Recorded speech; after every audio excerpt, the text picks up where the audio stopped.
లికింగ్ good అంటారు కదా! ఈ రెసిపీకి అయితే కరెక్ట్ గా సూట్ అవుతుంది. పాన్ అంతా ఊడ్చేయడమే కాదు, ఈవెన్ మన ఫింగర్స్ కున్నది కూడా మనకి వదలబుద్దయ్యదు. ఇదైతే అంత టేస్టీగా ఉంటుంది కదా అని ఇదేదో కాంప్లికేటెడ్ డిష్ అనుకోవద్దు. ఇది ఈజీగా పిల్లలు కూడా చేసేసుకోవచ్చు. ఇంకా బెస్ట్ పార్ట్ ఏంటంటే this is not junk, it's very healthy. ఇది మీరు స్నాక్ కింద, బ్రేక్‌ఫాస్ట్ కింద, సైడ్ డిష్ కింద కూడా చేసుకోవచ్చు.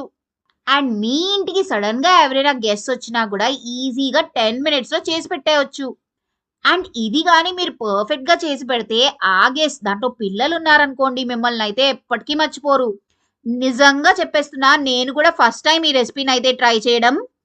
చాలా సార్లు చూసి చేయాలనుకున్నా కానీ కుదరలేదు. కానీ ఇప్పుడు చేశాక అబ్బా! Why I miss this all these days అనిపిచ్చింది. రియల్లీ చాలా యమ్మీగా ఉంది తెలుసా! ఇంక పిల్లలైతే దీనికి ఫ్యాన్ అయిపోతారు. బాగా ఊరిస్తున్నట్టున్నాను. ఇంక రెసిపీలోకి వెళ్ళిపోదామా? ఈ రెసిపీ అయితే క్రీమీ చీజీ కార్న్. ఫస్ట్ అయితే స్వీట్ కార్న్ కర్నల్స్ అయితే బాయిల్ చేసుకోవాలి. వీటిని మరీ పలుకుగా కాకుండా కొంచెం మెత్తగా అయితే బాయిల్ చేసుకోవాలి. కుక్కర్‌లో ఈ ములిగేలా వాటర్ వేసుకొని కొంచెం సాల్ట్ వేసి 3 విజిల్స్ పెడితే పర్ఫెక్ట్‌గా ఉడికిపోతాయి. ఒకవేళ మీరు ఫ్రెష్ కర్నల్స్ కాకుండా ఫ్రోజన్ కర్నల్స్ యూజ్ చేస్తే 4 విజిల్స్ పెట్టండి.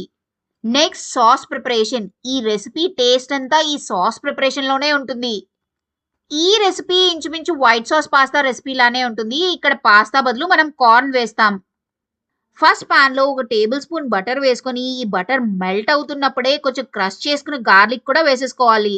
గార్లిక్ అరోమా రిలీజ్ చేస్తున్నప్పుడు ఒక టేబుల్ స్పూన్ మైదా వేసుకొని దాన్ని కూడా లో ఫ్లేమ్‌లో కంటిన్యూయస్‌గా కలుపుతూ రోస్ట్ చేసుకోవాలి.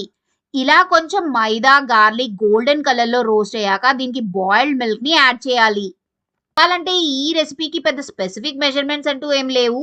మనకి ఎట్ ద ఎండ్ ఈ రెసిపీ సాసీ కన్సిస్టెన్సీలో ఉండాలి. సో మనం దానికి తగ్గట్టుగా మిల్క్ యాడ్ చేసుకుంటూ ఉండాలి.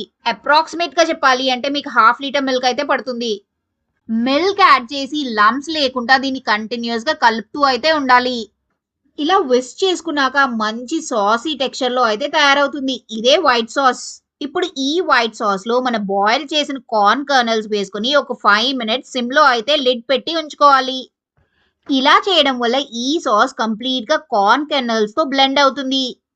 ఈ స్టేజ్ లో కొంచెం ముద్దగా కూడా అయిపోతుంది. ఇప్పుడు మళ్ళీ మనం మిల్క్ యాడ్ చేసుకోవచ్చు సాసీ టెక్స్చర్ తెచ్చుకోవడానికి.